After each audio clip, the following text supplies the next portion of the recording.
Ndoto yangu kuja kuwa daktari. Ndio. Baadaye unatamani uje kuwa nani? Golikipa. Unapenda mpira? Golikipa gani unampenda? Wa zamani wa Simba Musa Kamara. Unatamani uje kuwa nani baadaye? Dokta.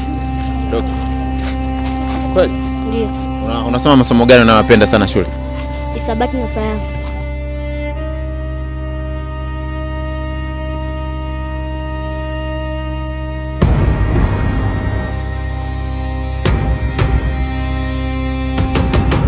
Kila mwaka tarehe 16 Juni Afrika huadhimisha siku ya mtoto wa Afrika. Lakini swali ni hili. Je, tunawasikia watoto wetu? Je, tunajua ndoto zao, changamoto zao na kile wanachohitaji kutoka kwetu? Tunapaswa tutambue kwamba mtoto anayo haki na nafasi ya kupata elimu. Lakini pia mtoto anayo haki ya kusikilizwa. Na tunapokuwa tunayafanya haya, bado tunarejea kwenye historia. Makaburu, kwa maana ya kwamba wazungu ambao walikuwa wanaishi katika mji wa Afrika Kusini waliwafukuza watu weusi, kwa maana ya kwamba wa Afrika kutoka katika mji wa Johannesburg na kuwapeleka Soweto. Walikuwa hawataki kuwasikiliza kwa jambo lolote. Kwa hiyo, na moja ya vitu ambavyo vilipelekea watoto kuandamana mwaka 1976 katika mji wa Soweto ilikuwa ni pamoja na ile kutosikilizwa. Nataka nije kuwa mfanyabiashara mkubwa hapa duniani. Na ukiwa nyumbani, kwanza unapenda shule masomo gani? Napenda sayansi. Soma sayansi. Ndoto yako ni nini? Unataka uje kuwa nani baadaye? Ndoto yangu nataka nije kuwa fundi seremala mkubwa duniani.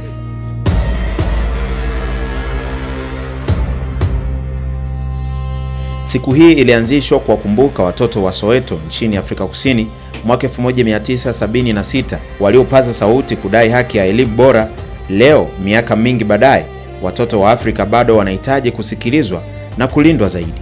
Mtoto ana nafasi gani katika jamii yetu? Ni changamoto gani katika malezi ya leo?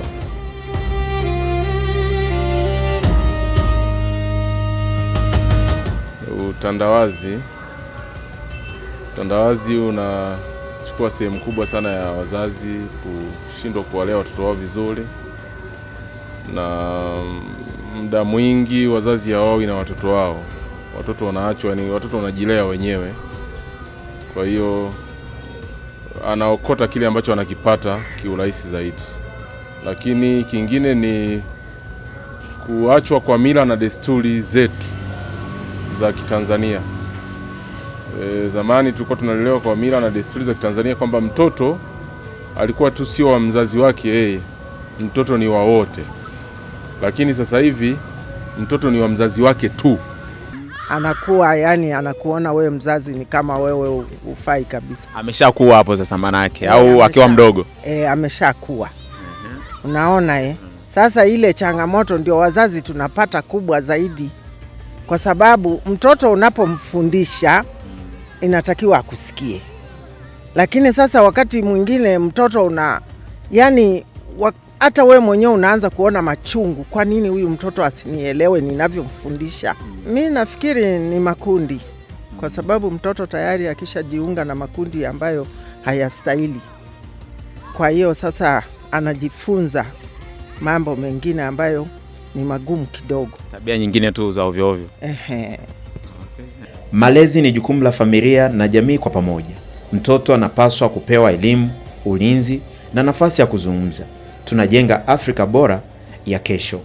Nia na madhumuni ya kipindi hiki ni kuwakumbusha wazazi na walezi ya kwamba watoto ni jicho lao na hao huwategemea kwa kila kitu. Tunasumbuliwa sana na utandawazi. Haya ma-TV, mitandao ya kijamii. Inaleta mambo mbalimbali ambayo yanawashirikisha na watoto. Kwa kweli kinachotakiwa kuangalia kwamba wewe mzazi ukiwa na TV yako nyumbani, mtoto zaidi usimwekee mambo ya tuseme hizi picha za mapenzi, picha filamu za nini, haina sababu. Weka katuni, mfundishe mtoto mambo ya shule. Alafu kingine kinawafurahisha watoto waliomaliza masomo, wanamaliza shule lakini ajira zinakuwa ngumu. Badala yake unajihusisha katika makundi ambayo hayafai.